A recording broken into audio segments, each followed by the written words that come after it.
Police वाला है। अरे फ्रैंकलिन सर प्लीज एक मौका दे दो। मौका? जब मैंने तेरे को रोका तो तू रुका क्यों नहीं बे?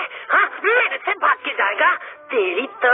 अरे मारो मत फ्रैंकलिन सर, मैं आपके सामने सरेंडर करता हूँ। रियलिटी। अबे यार, आज मैं इन बदमाशों को छोड़ने ही वाला। इन्होंने मेरी नाक में दब करके रखा है। आजा आजा डरपोक, तू हमको अरेस्ट करेगा?